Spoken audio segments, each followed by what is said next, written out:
हमारे चैनल को सब्सक्राइब करें और लाइक बटन को दबाएं और यहाँ पे घंटा को दबाएं ताकि आपको अपडेट मिलते रहे।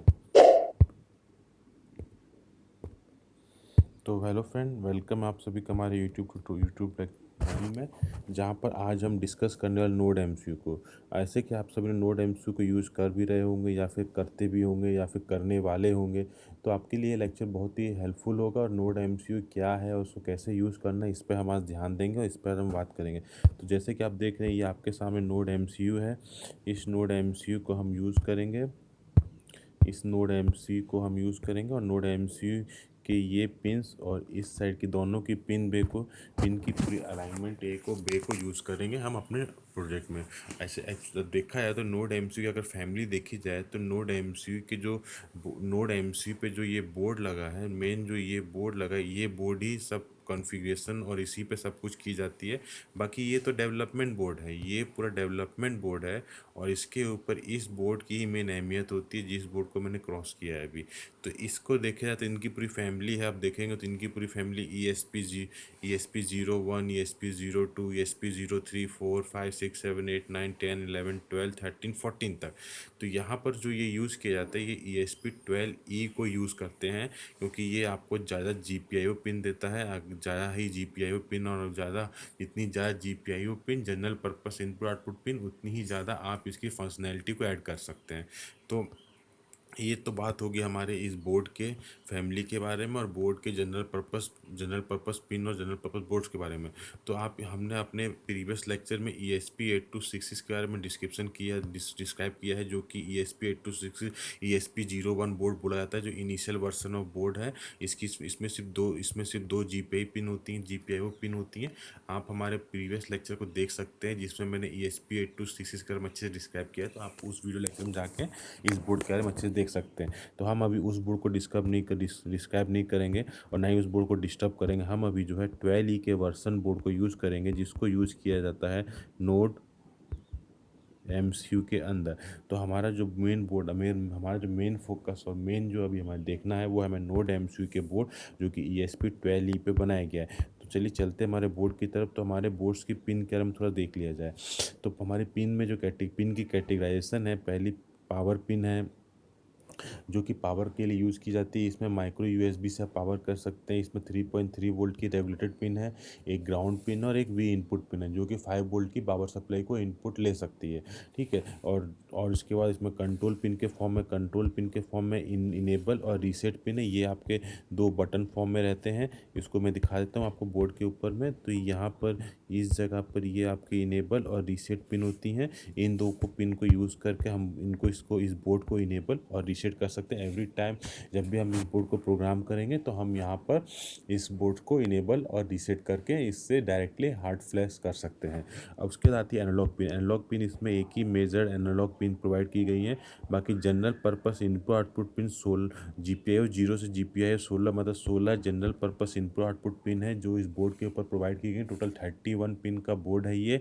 इसमें टोटल 31 पिन्स होती हैं, जिसमें से आपको हम 16 पिन जनरल पर्पस हैं, बाकी की 15 पिन्स रिजर्व हैं। कुछ कुछ एस पी आई इंटरफेस के लिए है, कुछ यूआर्ट इंटरफेस के लिए। तो हम उसको बाद में उसको भी देखेंगे। तो एस पी आई के लिए SD1, SCMD, SDO, SCA clock, इसको हम डिस्कस करेंगे। यूआर्ट के लिए 4 पिन्स को रखा गया है, उसको भी हम डिस्कस करेंगे। I2C पिन करके कुछ है नहीं इसमें I2C की जगह पे इसमें I2S होता है, जो कि एक तरह से I2C की तरह ही वर्क करता है। तो उसको भी आगे डिस्कस करेंगे कैसे ये वर्क करता है। तो ये हमारा पिन का कैटेगराइजेशन हो गया कि किस तरीके से पिन कैटेगराइज की गई है इस बोर्ड के ऊपर। अब हम आते हैं इसकी स्पेसिफिकेशन और फीचर्स के बारे में। ये हमारा टेंसिली का 32 बिट का risk structure reduce instruction set computer है। सीपीयू जो एक्सटेंसर LX106 की ग्रिड को यूज़ करता है। ऑपरेटिंग वोल्टेज की 3.3 वोल्ट है। इनपुट वोल्टेज 7 से 12 वोल्ट आप इसको इनपुट प्रोवाइड कर सकते हैं। मैं सेशन करूँगा मैक्सिमम 5 वोल्ट ही दें, 12 वोल्ट के रिस्क ना लें। इसमें digital input output pin 16 pin है। Analog input pin, analog voltage जैसे टेम्परेचर सेंसर लेना हो या कोई भी एनालॉग सिग्नल को इनपुट लेना हो, उसके लिए इसमें 1 एनालॉग इनपुट पिन है। यूआर्ट के लिए इनपुट पिन 1 है। SPI सीरियल प्रोग्राम इंटरफेस के लिए 1 है। I2CS के लिए 1 है। इसकी फ्लैश मेमोरी 4 MB की है। SRAM इसका 64 KB का 80 MHz की क्लॉक, इनबिल्ट क्लॉक आती है इसके अंदर। USB, अब इसको हम डायरेक्ट USB से प्रोग्राम करते हैं, तो USB से प्रोग्राम करने के लिए जैसे कि आप इसमें देख पाएंगे कि इसको डायरेक्टली हम इस USB से प्रोग्राम करते हैं। तो इस USB से प्रोग्राम करने के लिए हमको ये एक IC की ज़रूरत पड़ती है, जिसको बोलते हैं CP102 या CP202 ड्राइवर लगता है। वो इस बोर्ड पे, इस डेवलपमेंट बोर्ड पर ऑलरेडी प्रोवाइड किया हुआ है, जो इस कम्युनिकेशन मोड को सीरियल मोड में कम्युनिकेट करता है विद दिस डेवलपमेंट बोर्ड। तो इसके लिए इसमें इसमें USB CP20102 इंक्लूडेड बोर्ड के ऊपर, जो प्लग एंड प्ले फीचर्स को प्रोवाइड करता है। 2.4 गीगाहर्ट्ज़ का PCB बेस एंटीना है। PCB भी एंटीना आप देख सकते हैं, ये हमारा इसका PCB एंटीना है, जो इस ऑन बोर्ड इस पर PCB एंटीना प्रोवाइड किया गया है। और स्मॉल स्केल मॉड्यूल है, जो कि कहीं भी आपके बहुत ही स्मॉल साइज़ का है ये।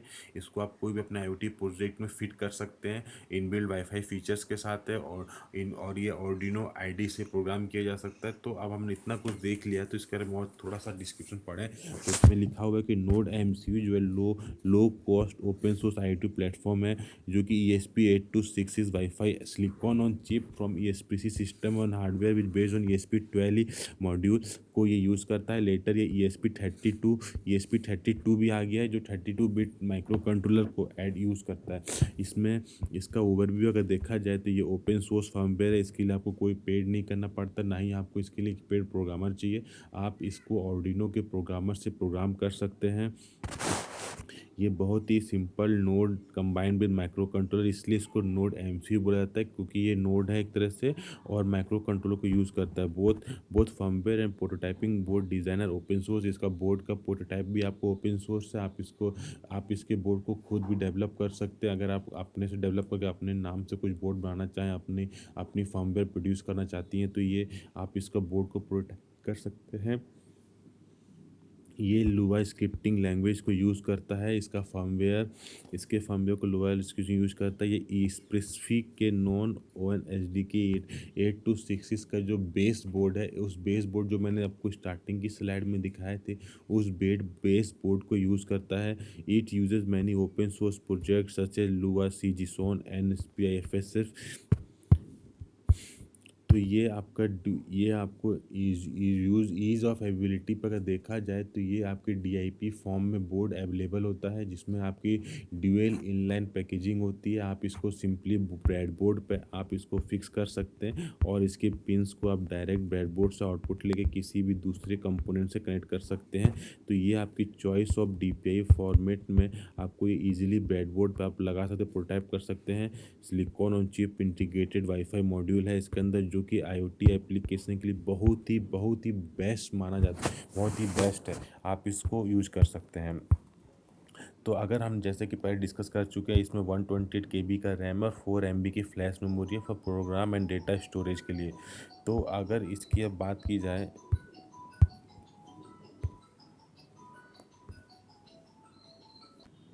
तो हम जो बात कर रहे थे इसके बारे में, इसका जो वाईफाई है वो 802.11BGN वाईफाई ट्रांसमिशन मॉड्यूल, मतलब इस स्टैंडर्ड को ये फॉलो करता हुआ इसके अंदर वाईफाई का मॉड्यूल लगाया गया है।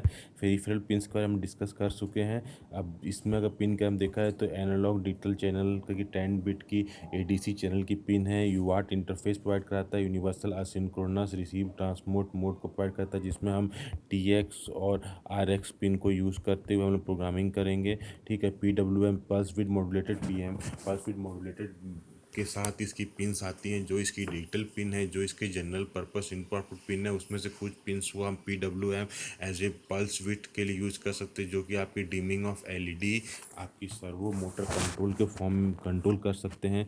आपको ये SPI I2C और ITA I2S इंटरफेस प्रोवाइड करता है। SPI के बारे में हम डिस्कस करेंगे, जो सीरियल प्रोग्राम इंटरफेस है, वो चीज़ के बारे में आप मेरे अदर लेक्चर देख सकते हैं, जिसमें मैंने SPI और I2C को बहुत अच्छे से डिफाइन किया गया है।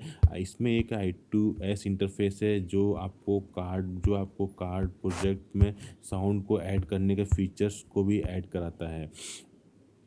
तो इसमें दो बटन आते हैं ऑन बोर्ड, इस पर दो बटन आते हैं इसमें। तो एक बटन को RST है, और दूसरा बटन आपका एक बटन रीसेट, दूसरा बटन आपका फ्लैश पर्पस के लिए होता है। तो आप रीसेट बटन को यूज़ कर सकते हैं, और इनकी left corner of the button while using upgrading firmware, ये दो बटन आपके बोर्ड के लेफ्ट एंड राइट में अलोंग द USB पोर्ट पे प्रोवाइड किया जाता है। अब आती है हमारी बारी serial interface, serial peripheral interface की। सीरियल पेरिफेरल इंटरफेस के बारे में अगर देखा जाए तो ये क्या होता है, शॉर्ट डिस्टेंस कम्युनिकेशन के लिए यूज़ किया जाता है, प्रीमियरली इम्यूनिटी बोर्ड में। तो एम्बेडेड सिस्टम में तो SPCI में 4 लॉजिक सिग्नल होते हैं, जिसमें से होता है पहला क्लॉक सिग्नल, सीरियल क्लॉक जो होती है। दूसरा होता है मोसी मास्टर आउट स्लेव इन, मतलब डेटा जो है वो मास्टर से आउटपुट हो रहा है, स्लेव को इनपुट लेना है। और तीसरा होता है मीसो, मतलब स्लेव आउटपुट डेटा दे रहा है और मास्टर इनपुट डेटा ले रहा है। चौथा होता है slave selection. Slave selection is just like a CS chip selection, जो लोअर जो active low chip selection use करते हैं, सेम हम उसमें यहाँ पर हम इसको स्लेव सिलेक्शन के लिए यूज़ करते हैं इस पिन को। तो अब हमारा जो पेरिफेरल के बारे में हमने डिस्कस कर लिया है, जो SPI मोड ऑफ कम्युनिकेशन का डिस्कस किया है, तो ये आपका सीरियल क्लॉक। तो अब हमारे आते हैं बोर्ड के बारे में। चलिए, अब हमने जो जैसे कि मैंने बोर्ड के बारे में बता रहा था, तो अब हम बोर्ड में देखा जाए तो ये हमारा ESP12 है। ये हमारा 2.4 गीगाहर्ट्ज़ का एंटीना है। तो देखेंगे 2.4 गीगाहर्ट्ज़ का ये एंटीना है, ESP12 की चिप है। अब आते हैं इसके पावर सप्लाई में देखा जाए तो ये आपका माइक्रो कंट्रोलर से ये आपका USB पावर सप्लाई है। यहाँ पर आपको V इनपुट पिन प्रोवाइड की गई, जो एक्सटर्नल पावर सप्लाई के लिए। ये आपके थर्ड में 3.3 आउटपुट वोल्टेज, 3.3 वोल्टेज, ये आपका 3.3 वोल्टेज रेगुलेटर IC है, जो आप यूज़ करते हैं। जो आपका इनपुट वोल्टेज में अगर आप कुछ इनपुट पावर सप्लाई 5 वोल्ट से ऊपर देते हैं, तो ये वोल्टेज रेगुलेटर उसको रिड्यूस करके बाकी आउटपुट। मैं सजेशन करूँगा 12 वोल्ट का ना 12 वोल्ट पावर सप्लाई ना ही दें, आप यूज़ करें मैक्सिमम 5 वोल्ट। अपने USB चार्जर जो आप यूज़ करते हैं मोबाइल का, उसकी पावर सप्लाई से ये अच्छा चल जाता है। तो अब तीसरा है, इसमें 3.3 आउटपुट वोल्टेज रेगुलेटर यहाँ पे मिलती है, और यहाँ पे जहाँ भी आपको 3V3 करके पिन दिखेगी, वो 3V3 पिन आपके 3.3 वोल्ट वोल्टेज की ही पिन होती है। और जहाँ भी आपको V इनपुट दिखेगा, वो आपका इनपुट पिन है, जहाँ पर आपको वोल्टेज इनपुट प्रोवाइड करना है। तो ये पावर सप्लाई का डिस्क्रिप्शन हो गया। अब आते हैं हमारे GPIO पिन के बारे में। तो GPIO पिन के बारे में अगर देखा जाए तो ये हमारे यहाँ की सारी पिन हमारी मल्टीपर्पज़ GPIO पिन है, जिसमें D0, D1, D2, D3 करके ये सीरियली नंबर किए गए हैं। जो कि लास्ट की 2 पिन RX और TX है, जो कि U8 पिन है। उसी प्रकार ऊपर की ये पिन्स भी हमारी जो है, ये आपकी जनरल पर्पस GPIO पिन है। लेकिन ये पिन आपकी ऊपर की पिन, ये वाली पिन जो हमारी है, ये वाली जो पिन है, ये हमारी ऊपर की जनरल पर्पस GPIO पिन है। लेकिन ये प्रॉपरली SPI कम्युनिकेशन के लिए यूज की जाती है, क्योंकि यहाँ पे क्लॉक है, SOD है, CMD, SOI, SOD और SO1, जो कि मैंने बताया SCLK, मीसो, मौसी और SS करके जो पिन होती हैं, वो सारी पिन यहाँ पे होती हैं। अब उसके बाद दो मेन चीज़ जो है, वो हमारा फ्लैश बटन और है रीसेट बटन। अगर आपने यहाँ से USB मोड से प्रोग्राम डाल दिया है, उसके बाद उस वापस कनेक्ट करने के बजाय आप इसे रीसेट बटन को प्रेस करके आप उस कोड को रन कर सकते हैं और चेक कर सकते हैं अपने बोर्ड की फंक्शनैलिटी को। अगर उसके अलावा यहाँ पर एक चीज़ और, ये हमारा ऑन बोर्ड LED प्रोवाइड किया हुआ है। ये ऑन बोर्ड LED हमारे GPIO पिन D0 जो पिन है उससे डायरेक्ट कनेक्टेड है। तो आपको अगर अपने बोर्ड को चेक करना है या बोर्ड पे अपना पहला फर्स्ट हेलो वर्ल्ड का कोड डालना है, तो आप simply D0 equals to high करके आप इस पिन को देख सकते हैं कि आपका वोल्टेज आ रहा है कि नहीं आ रहा और आपका बोर्ड रन कर रहा है कि नहीं कर रहा। तो यहाँ पर मैंने उन सारी पिन्स को जनरली डिफाइन किया गया है। एडीसी पिन है ये, बाकी की दो पिन रिजर्व आरएसबी है। तो ये GPIO 12 11 39 आपकी ये MISO MOSI clock chip select, और ये सारी general pin for UART communication के लिए। उसके बाद की पिन ग्राउंड है, उसके बाद की पिन 3.3 वोल्ट है जो मैंने डिफाइन किया गया है। ये हमारा इनेबल करने के लिए ये हमारा रीसेट पे ऑन बोर्ड रीसेट बटन यहाँ, और यहाँ दो पिन प्रोवाइड की गई, फिर ग्राउंड पिन है, फिर इनपुट पिन है। फिर आपको यहाँ पर अगर हमारे इसके राइट साइड में आएंगे तो हमारा ग्राउंड है, 3.3 वोल्ट है, फिर ग्राउंड है, फिर general purpose input output pin है जो कि GPIO 1 3 15 13 12। इसका नोमेनक्लेचर और आपके आर्डिनो की नोमेनक्लेचर हल्का डिफरेंस है, उसकी मैपिंग भी हम देखेंगे हमारे अगले सेशन के लेक्चर्स में। तो ये जो आप देख रहे हैं, ये जो हमारे पिन्स हैं ये हमारे PWM पिन है। जैसे कि हमने ऊपर डिस्कस किया था कि इसकी कुछ पिन जो हैं वो DP, इसके लिए जो है PWM को डिमिंग ऑफ LED और वोल्ट और कन्वर्सन ऑफ जो कि हमारे सर्वो मोटर कंट्रोल करने के लिए, LED को डिमिंग करने के लिए यूज़ की जाती हैं। उसके लिए इसमें हमारी कुछ चीज़ें हैं। अब आते हैं हमारे इसके बोर्ड्स के बारे में। ये देखिए, ये आप पहले ही बता चुका हूँ मैं। ये आपके RX TX UART mode communication के लिए ये सारी पिन डिफाइन की गई हैं, जो कि यहाँ पे लिखा भी था, RX TX लिखा रहता है। तो आपको वो अगर आप ठीक से इस बोर्ड के ऊपर पढ़ेंगे तो सारे पिन्स को प्रॉपर्ली मार्क किया रहता है, प्रॉपर्ली उनके बारे में डिस्क्रिप्शन प्रोवाइड की जाती है। और ये हमारा जो टेबल है ये हमारा मार्किंग टेबल है कि GPIO पिन 10 नंबर पिन है। अगर या तो आप D10 लिखो या GPIO 01 लिखो, ये मार्किंग के लिए डिफाइन किया गया है। अब इसके बारे में देखा जाए कि आपको नोड एमसी स्टार्ट कैसे करना है। आपको कुछ नहीं करना है, आपको कोड का जो फॉर्मवेयर है वो आर्डिनो पे लिखना है। उसके कोड को आर्डिनो में लिख के अपने बोर्ड को सेलेक्ट करके, बोर्ड को प्लग करके, प्लग एंड प्ले बोर्ड है, उसके बाद वहाँ के बोर्ड मैनेजर में जाकर अपने बोर्ड को सेलेक्ट करना है। उसके लिए मैंने एक वीडियो लेक्चर ऑलरेडी डाल चुका हूँ जहाँ पर आप कैसे अपने नोड एमसी को कनेक्ट करेंगे, आप डिस्क्रिप्शन में उसका वीडियो लेक्चर देख सकते हैं।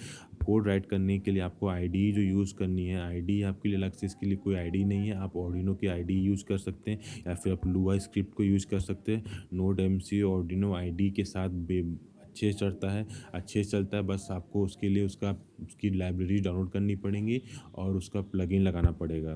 तो ये हो गया। तो ये हमारा फिर से एक है कि जनरल पर्पस पिन जो है, जो ब्लू कलर में है, वो आपकी हमारी नॉट पर्पस यूज़ की जाती है, जो पर्पसली यूज़ नहीं होती हैं। वो हमारी जो पिन है, ये आपकी जो पिन है, ये आपकी SPI मोड के लिए है, ये हमारी प्लेन यूआर्ट के लिए। बाकी की जो रेड कलर में जो दिखी हुई है पिन, जो रेड कलर वाली हैं, ये रेड कलर वाली पिन, ये पिन हम यूज़ करेंगे। यही पिन हमारी सारी यूज़ में आती हैं।